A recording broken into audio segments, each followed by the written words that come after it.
अस्सलामुअलैकुम वरहमतुल्लाहि ताला वबरकातुहू। कैसे हैं नाज़रीन? अल्लाह आपको खुश रखे, शादो आबाद रखे। सर्दी का मौसम चल रहा है और बड़ी कड़ाके की सर्दी का मौसम है और ख़ास करके वो यूपी वेस्ट और उत्तराखंड वगैरह इधर बहुत ज़्यादा सर्दी देखने को मिलती है। राजस्थान वगैरह के एरिया में, मध्य प्रदेश के कुछ एरिया में बहुत ज़्यादा सर्दी इस वक्त में होती है, बिलखुसूस दिसंबर और जनवरी के महीने में। और यूपी का तो बुरा हाल हो जाता है भाई, इतनी सर्दी पड़ती है, बहुत ज़्यादा सर्दी पड़ती है। और जब सर्दी पड़ती है तो आपने देखा होगा एक बीमारी बहुत ज़्यादा बढ़ जाती है।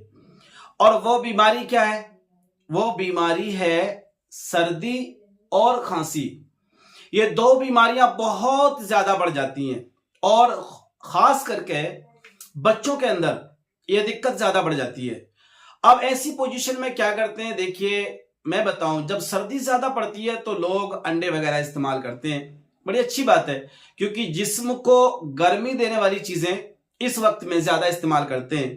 कुछ एरिया में लोग ज्वार की और बाजरे की रोटियां इस्तेमाल करते हैं। उसकी वजह भी यही है कि वो रोटियां गर्म होती हैं ताकि जिस्म की जो टेम्परेचर है जिस्म का वो बढ़ जाए और जिस्म को ठंड कम असर करे। इसलिए बाजरे की या ज्वार की रोटी खाई जाती है और इसलिए लोग अंडे वगैरह इस्तेमाल करते हैं।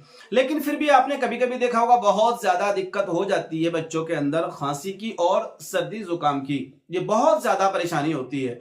अब लोग इलाज कर रहे होते हैं। अब अगर इलाज से फायदा ना हो तो मैं आपको ऐसा एक देसी नुस्खा बता रहा हूं जो बड़ा आसान है, बड़ा आसान भी है और आप आसानी से उसे खरीद भी सकते हो और आसानी से उसको बना भी सकते हो और आसानी से उसको यूज भी कर सकते हो। आइए देख लेते हैं क्या नुस्खा है। वो नुस्खा है कि आप अच्छी क्वालिटी का एप्पल लीजिए, यानी सेब लीजिए। आप देखिए, सेब दो तरह के मार्केट में बिक रहे होते हैं। एक होता है फुसफुसा होता है, यानी उसमें दानेदार होता है वो, लेकिन उसके अंदर रस नहीं होता। और एक सेब मार्केट में वो बिक रहा होता है कि उसके अंदर रस होता है, यानी उसमें आप मुंह मारेंगे ना तो आपके दांतों के आसपास से रस बाहर आ जाएगा। थोड़ा सा दबाओगे तो दबाने से भी थोड़ा सा रस बाहर आ जाता है। तो एक होता है रसीला सेब और एक होता है दानेदार खुश्क वाला सेब। अब ये खुश्क वाले सेब की अगर मैं बात करूं तो बताते हैं कश्मीर वाले लोग कि ये खुश्क होता नहीं है, बल्कि इसको हम जब तोड़ लेते हैं झाड़ के ऊपर से तो इसको मिट्टी में दबा देते हैं। मिट्टी में दबने से क्या होता है कि इसका पानी सूख जाता है और ये दानेदार बन जाता है, इसकी खुशबू बाहर आती है, तो मार्केट में इसकी वैल्यू ज्यादा समझी जाती है। इसके अंदर से शुगर का जो लेवल है ना वो खत्म हो जाता है, वो निकल जाता है। बहरहाल सबके अपने अपने अंदाज होते हैं और सबके अपने अपने तरीके होते हैं, उस पर मैं ज्यादा बहस नहीं कर रहा हूं। तो आइए मैं बताता हूं आपको कि आपको लेना है एक अच्छी क्वालिटी का सेब, और सेब लेना है आपको रस वाला, जिसके अंदर जूस ज्यादा हो, रस ज्यादा हो। अब आप उसको लें और लेने के बाद में किसी कपड़े के अंदर उसको पैक कर लें, यानी कोई रुमाल वगैरह हो तो उसके अंदर उसको पैक कर लें और उस सेब को आप कूटें।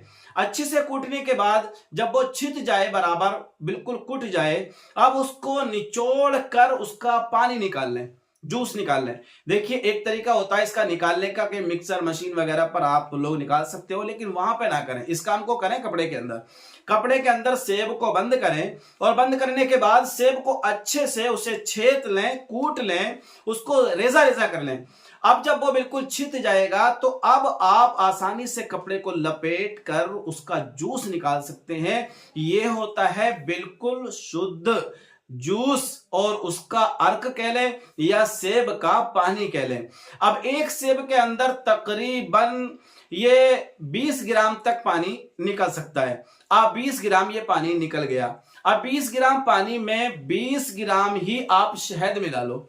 ये दो चीजें हो गई, जूस हो गया यानी सेब का पानी हो गया, और इसके अंदर आपने शहद ऐड कर लिया, दोनों बराबर बराबर, यानी सेब का रस और शहद दोनों बराबर मात्रा में लें और दोनों को अच्छे से खर्ल कर लें खूब देर तक, यानी 2 से 4 मिनट उसको अच्छे से जब खर्ल करेंगे ना तो बिल्कुल वो मिक्स हो जाएगा। पानी आपको ऐसा लगेगा कि जो सेब का पानी है और शहद है वो बिल्कुल मिक्स हो जाएंगे। आप बिल्कुल अच्छी क्वालिटी का यानी एक सिरप तैयार हो गया आपके पास। अब उस सिरप को क्या करना कि 1 चम्मच आप आराम से शाम को सोने से पहले चाट कर सोएं। नौजवान हो, बूढ़े हो, बच्चे हो, देखिए शुद्ध आयुर्वेदिक देसी यूनानी फार्मूला है। अब 1 चम्मच इसको चाट कर सोएं, हाथ पे रखें और आराम से इसको चाटते रहें। एक इसको चाट के सोएं। मैं आपसे वादा करता हूं कि अल्हम्दुलिल्लाह कैसी भी खांसी हो, खुश्क हो या तर हो, यानी बलगम वाली हो या खुश्क खांसी हो, आप इसको जब इस्तेमाल करेंगे तो अल्लाह के फजलो करम से आपकी खांसी दूर हो जाएगी और आपकी जो सर्दी जुकाम का मामला है ना वो भी उसमें बड़ी राहत आपको महसूस होगी। और आपके अगर पेट में खुश्क दवाइयां खा खा कर, सर्दी की दवाइयां खा खा कर पेट में खुश्की हो गई है, वो भी अल्हम्दुलिल्लाह नॉर्मल पोजीशन पर आ जाएगी। बड़ा सीधा फार्मूला है, बड़ा आसान फार्मूला है। आप खुद इसको मार्केट से खरीदें, खुद बनाएं, खुद यूज करें और बिल्कुल शुद्ध है, कुछ भी इसमें मिलावट वाली चीज नहीं है। तो शायद मेरी बात आपको समझ में आ गई होगी। अगर आई हो समझ में ना तो इस फार्मूले को आजमा कर देख लीजिएगा, इंशाअल्लाह कुछ ना कुछ फायदा आपको जरूर देखने को मिलेगा।